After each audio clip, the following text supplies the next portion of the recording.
Hey guys, today I wanted to show you a little technique I learned from Tom Cosm, who does a lot of really awesome videos on Ableton Live. And even if you don't use Ableton, I would definitely check his stuff out. It's TOMCOSM.com. He's also on YouTube.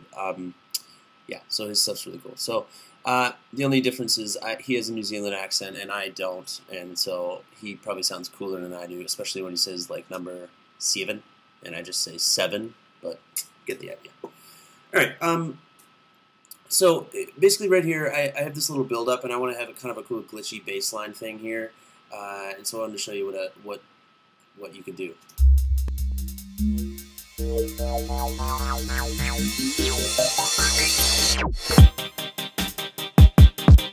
Now I have these things hidden and I'm just going to mute them so we don't hear them for a while. Now I have this little basic ES2 synth, and it's just a very basic stripped down version. So I'm going to copy that like 8 times. 1, 2, 3, 4. Alright, now I have 8. And then on each of these, let's just make this a 2-measure loop here. Just record one note.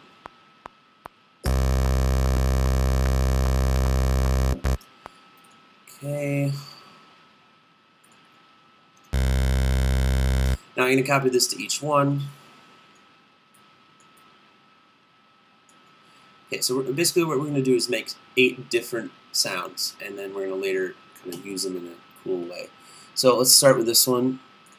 I'm going to keep it pretty basic, just take out some of the high end. Maybe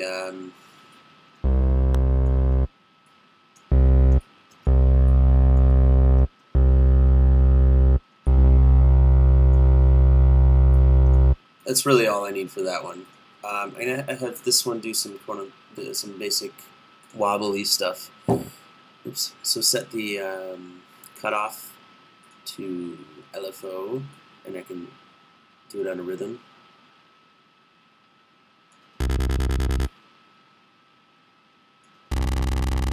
And let's do the 16ths.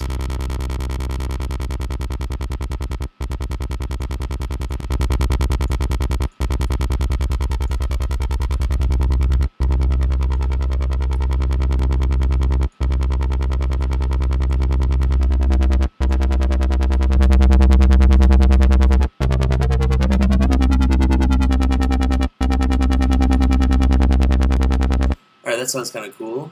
Let's do another one, and let's have this one have a little vibrato on pitch. So that's going to be extremely annoying, so let's lower it.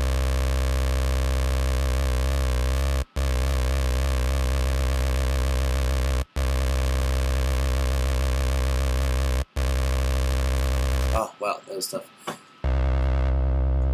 You can kind of increase it and listen to the difference.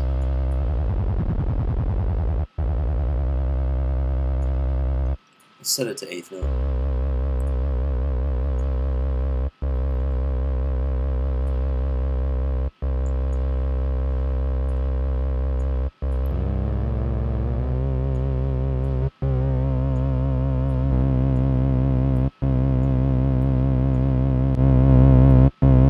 Oh, my computer's being really slow right now.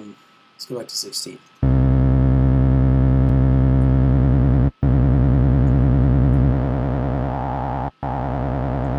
It's kind of cool. We're going to get kind of weirder and weirder as we go, so just bear with me. Let's see, what else could we do here? Let's do some random frequency modulation stuff, so let's control that with an LFO. And let's do something different than a regular sine wave.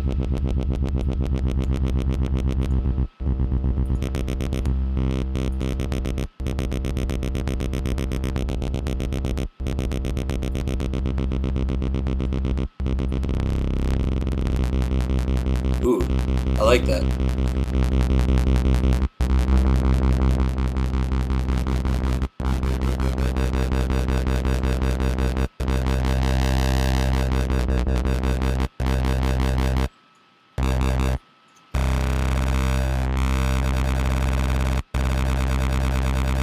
Alright, that's starting to sound really weird.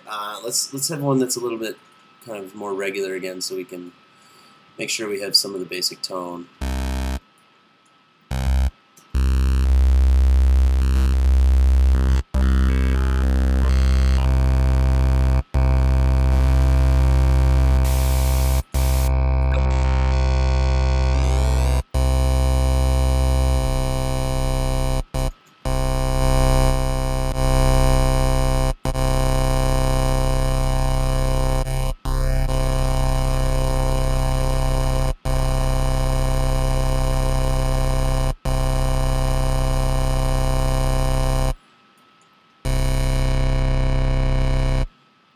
Kind of a good basic tone. Okay, now for the last three, I'm going to do this cool effect that I just love about the ES2 synth with this randomized feature. If you just turn everything all the way up to 100% and set it to all, you can make some crazy effects. And sometimes it takes a while to find one that's really good, but here we go. Sometimes it makes really disgusting sounds, too.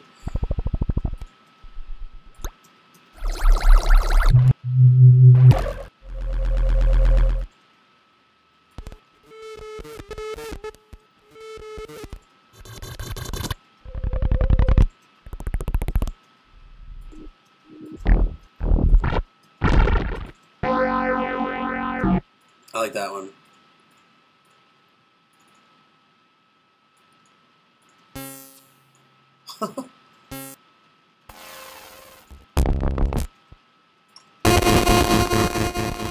Wow, I should put a, well, whatever, I don't want to deal with it right now, but I should put a limiter on there so it doesn't get too loud, but just bear with me.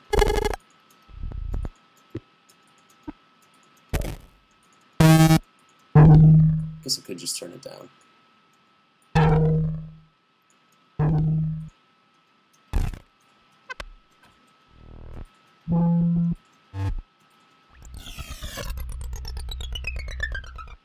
That's kind of cool. Now let's go to this last one and do the same thing. Find a cool synth here. Actually like that one. Good.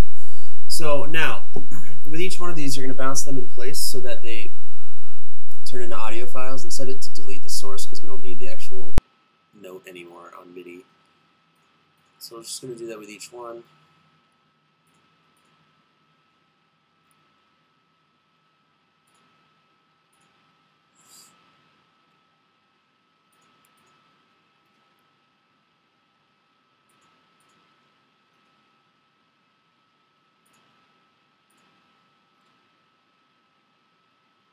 Now, we are going to, before we actually cut these up and kind of play around with them, I want to normalize them all so they're kind of at their highest volume. What's wrong with this one? Something happened with that guy.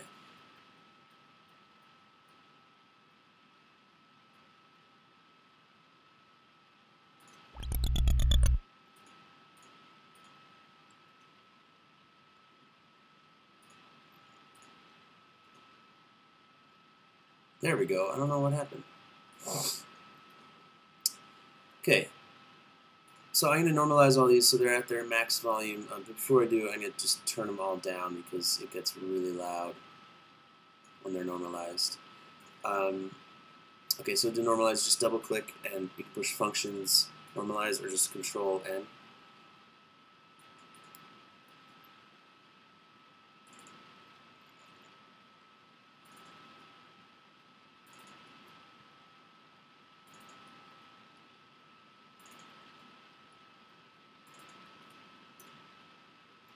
Alright, now, this is the fun part.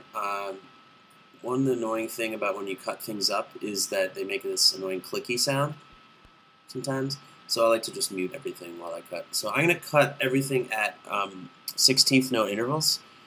And this takes a little while, and it gets a little tedious, but it ends up sounding pretty sweet at the end.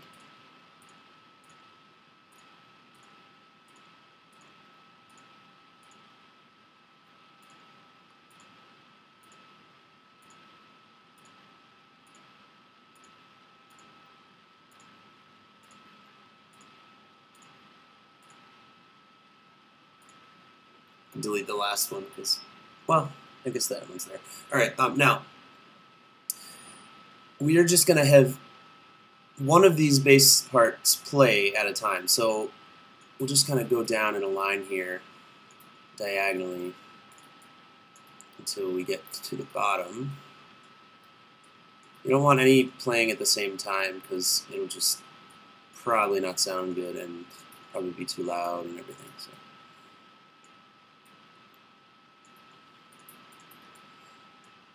I don't know why it's being so annoying.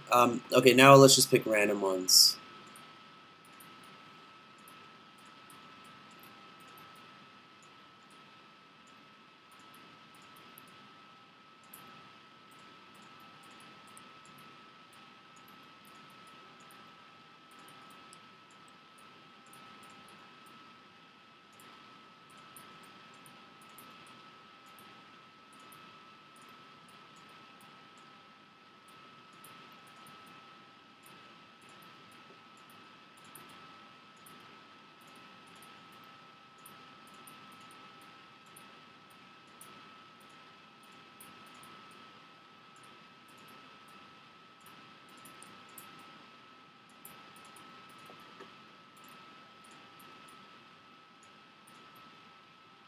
Oops.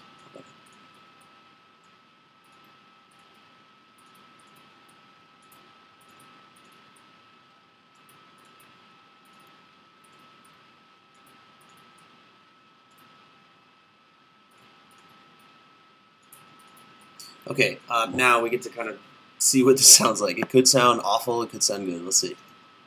I'm going to unmute this.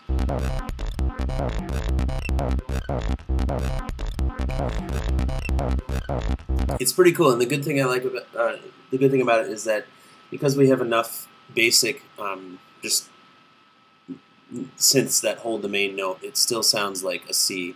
Whereas sometimes I've done this before with lots of random effects, and it just sounds ridiculous with no actual note anymore. Good. So I think that's a good basic thing. Now, let's bounce it and just overwrite this last one I did. It was worse, so I have to. It's in the project, so I have to name it another one. Okay. Let's zoom out here and go into the bin and get the glitchy bass and drag it into the project. Now you probably want to save these just so you can edit them later, but for now I'm just going to delete them so they don't get in the way and turn on all this other stuff. I'm also going to normalize this so it's kind of at the height of its possible volume.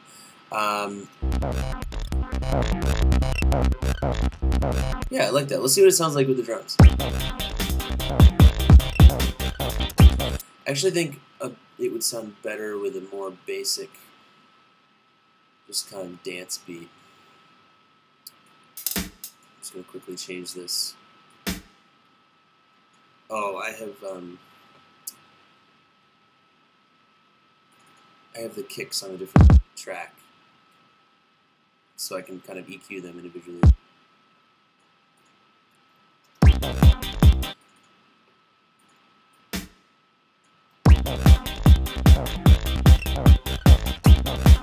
Yeah, I think that sounds a lot better. Now I can EQ this bass part, kind of fix some of the really annoying aspects about it, the little clicky stuff at the very top, but then raise some of the sort of high end.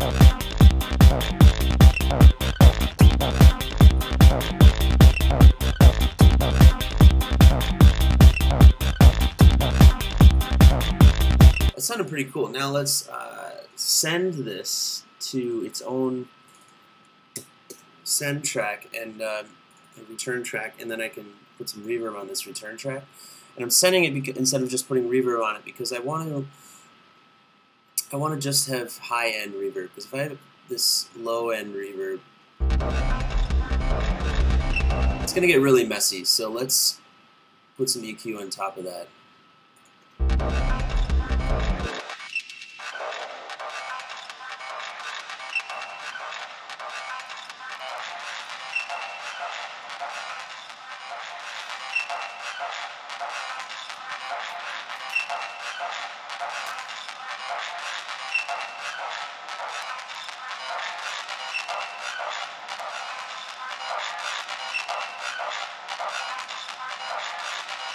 Alright, let's see what it sounds like with it.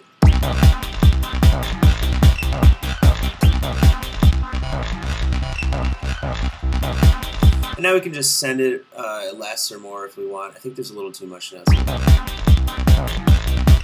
It sounds nice though. It gives it more of an ambience, so it's not just so clean.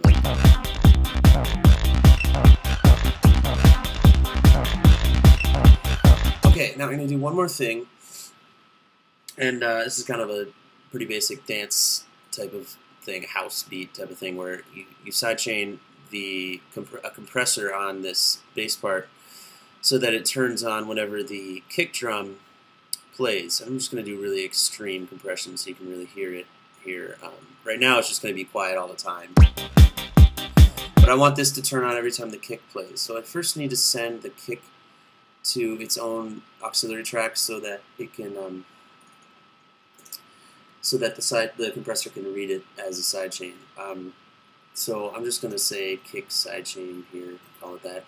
And then I don't want any stereo output. Right now, the kick is coming out of the master from here and from here, so it's going to be twice as loud. We don't want that. So we don't need this to have output. We just use this as the signal. So the compressor is going to read this signal as its sidechain input. So whenever this happens, the compressor will turn on. Okay, so now all we have to do is go into this compressor and turn on the sidechain to bus 2.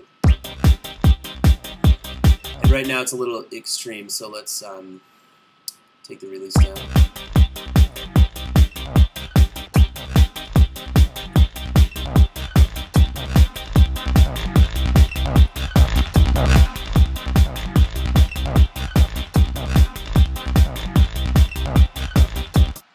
One reason might be because if we make this kick drum even shorter, it's already pretty short, but oh, I'm doing the wrong thing.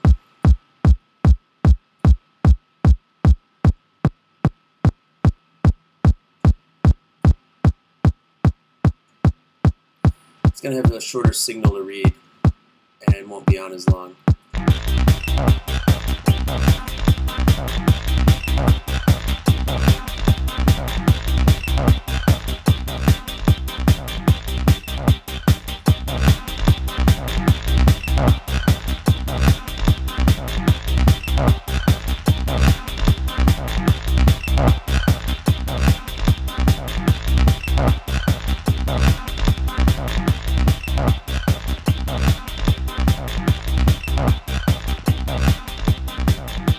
The nice thing is that I can now put a compressor on these chords and do the same thing. Let's see what that sounds like. It doesn't always sound great, but let's just see.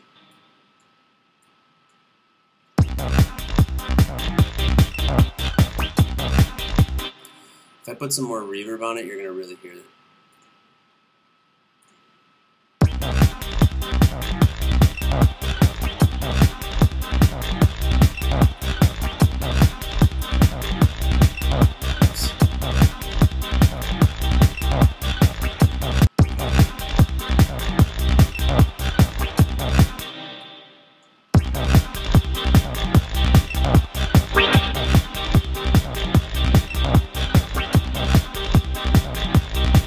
Now you can really only hear it when it's not playing with the drums or with the kick, and if you turn it off, you can hear the difference.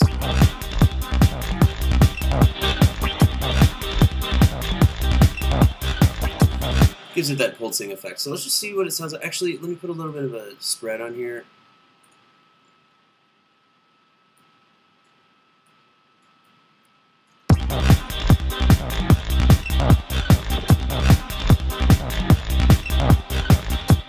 Let's see what it sounds like with the build. Also, though, I want to make sure this reverb only turns on. Well, let's see what it sounds like first.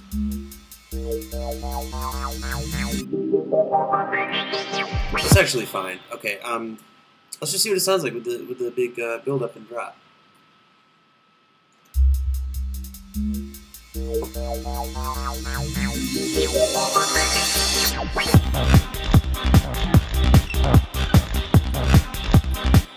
Alright, let's turn this up a little bit. My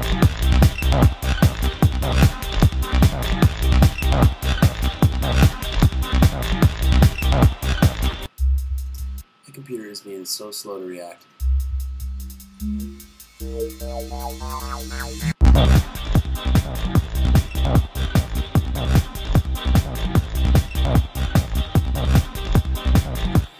Alright, it's not perfect, and there's obviously some stuff mixing-wise that you could do to make it sound a lot better, but you get the idea how this can result in a lot of really cool stuff. So let's listen one more time, and then I'll stop the video. Thanks, guys.